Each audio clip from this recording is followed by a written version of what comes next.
Hello, it's Nikki and welcome back. Today I want to talk as part of my Friday favourites about some of my favourite questions. And these are questions that I come back to again and again. I use in my client sessions, and I know that often on Friday favourites I will talk about stuff that I'm buying or places that I've been. But I really want to have some opportunities in this series to do some of the inner work. We can all have and enjoy nice stuff, of course. However, sometimes what I need is that inner stuff to make everything make sense. You can go out and buy yourself a nice coffee or, I don't know, whatever it might be. But sometimes the inner big switch or the joy or the fireworks that's going to happen is by the internal work. So there we are. Here we are. Here's the first question. What is the ideal version of this? So if I get an idea in my head, or 71 ideas in my head per day, whatever it might be, I think about what is the most ideal version of this. Bear with me, because sometimes that takes a bit of time. But when I'm embarking upon something, I really channel that expansive, excited energy. Because when I do that, I unlock the playfulness, the creative, the like, I could do this, or this would be really fun, or wouldn't that be cool? And my daughter, who's 5, is a Leo, and this is how she operates. She's basically, I was saying this to my partner the other day, she basically has a plan for things, and then we are there to facilitate the plan. Even when we go to a party, she's also an August birthday as well. She'll catch my eye, take a picture of the cake.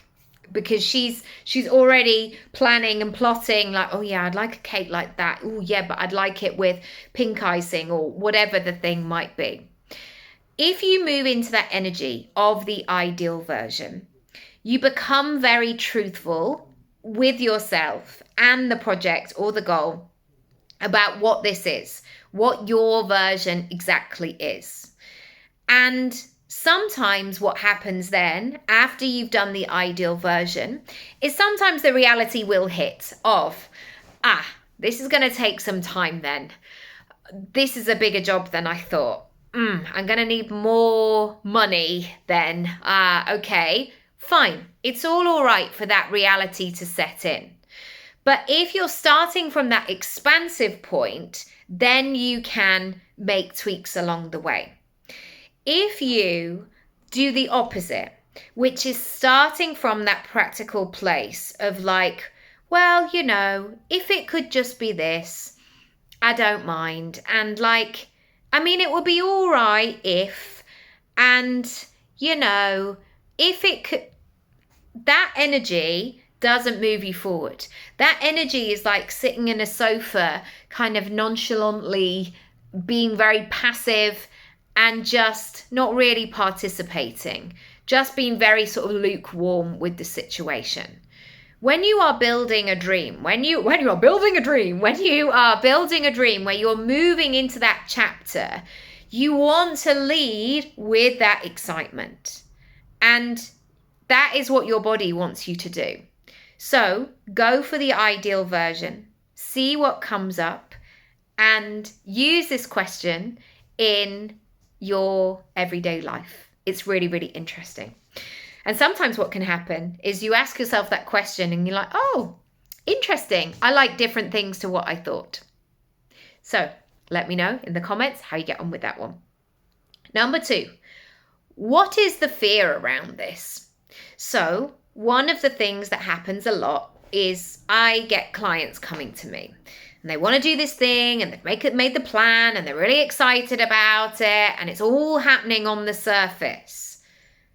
And they will often say, there's absolutely no reason why this shouldn't happen. But yet it isn't. It's not moving forward. I'm stuck. It feels stale. I can't get out first gear. I don't know what to do. And this isn't always 100% the truth, because I can't answer all those questions. But often there is something underneath blocking or stopping this progression. And it's really interesting because on the surface, it may not be obvious. Because especially if you've done your ideal version exercise, you're like, I'm really excited, this is happening, da, da, da, da, da. And yet you did that exercise 2 weeks ago and you haven't done anything about it.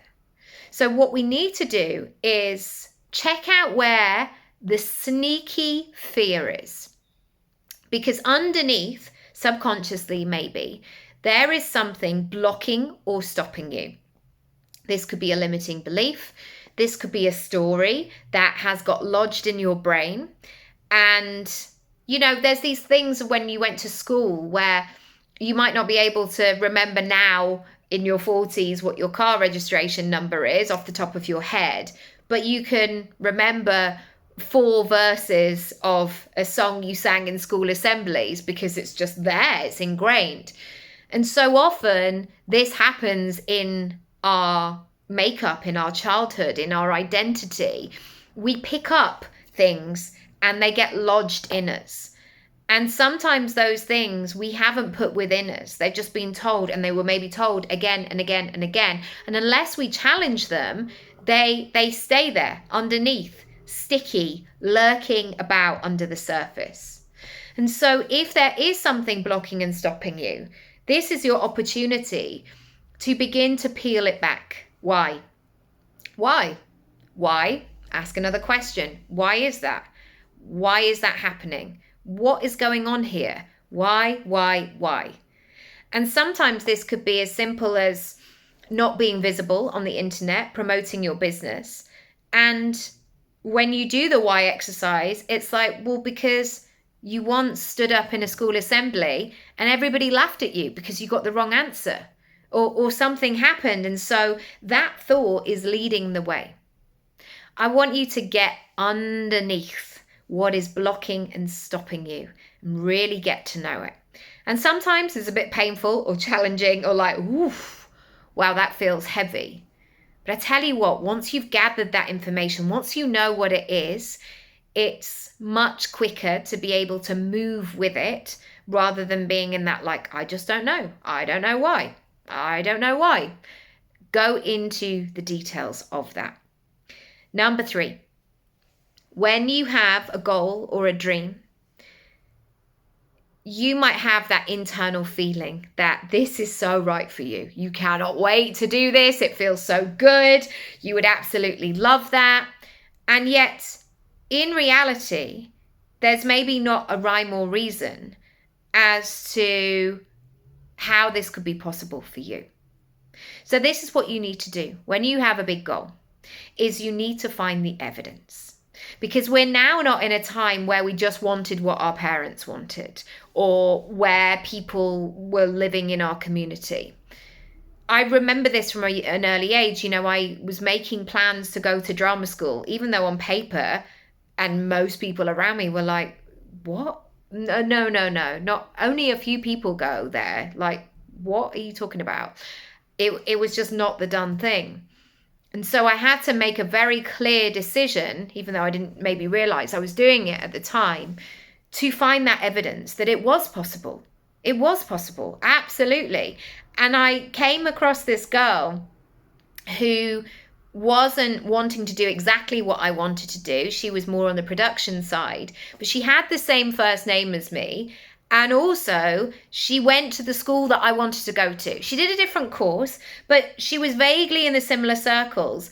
And in a way, that was not all I needed, but that just like clicked something for me. Like, great, okay. So it is possible. She's done it. Yes, she's on the other course, but she's got the same name as me. Like, I was really clinging on to these pieces of evidence.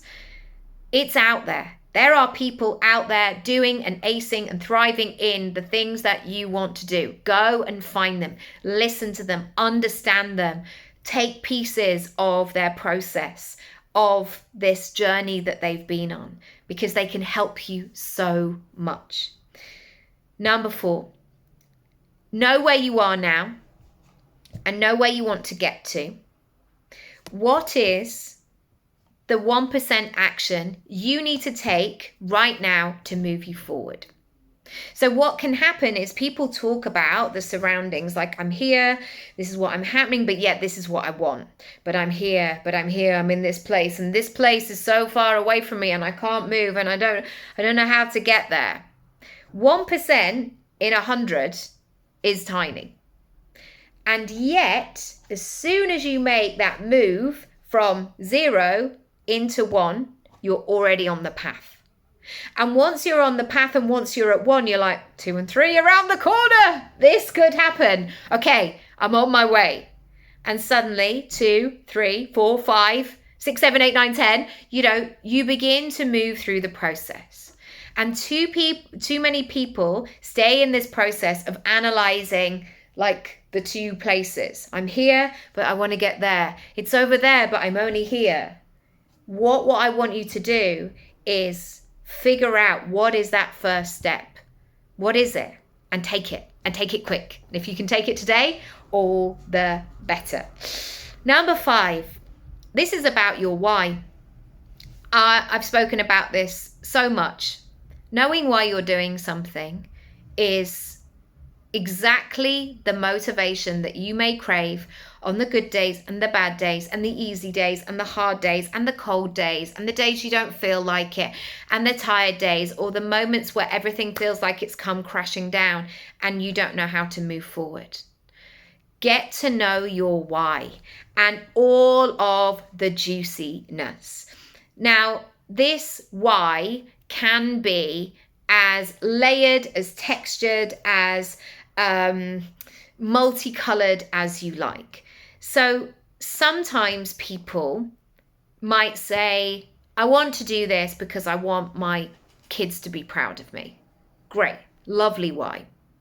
Now I want you to get into the detail of that. What does that why mean on a sensory level? How will you know that they are proud of you? What's going on there? And when maybe you're talking about, because I want to build a life and business around my family, what does that mean? How are you showing up? What are the results? What's the data? What are the ticks in the boxes that will show you that this has actually come to life? I also love the emotional whys, the sassy whys, the moments where you might say, because he said I couldn't, and now I am. That. I know it might be immature, but sometimes, woo, noisy car. But sometimes that might be the why that gets you moving. Like, I'll show you. Watch me. Watch me is another great one. So those are my 5 favorite questions. Shall I go over them again? Let's just run through them. What's the ideal version of this? What is the fear around this? Number 3, where can I find evidence? Number 4, now then, what's the first 1%? And number 5, why? If you want to do some work with me one-on-one to make lots of things move and shake and get going in 2025, send me a message. Let's get going and speak soon. Lots of love. Bye.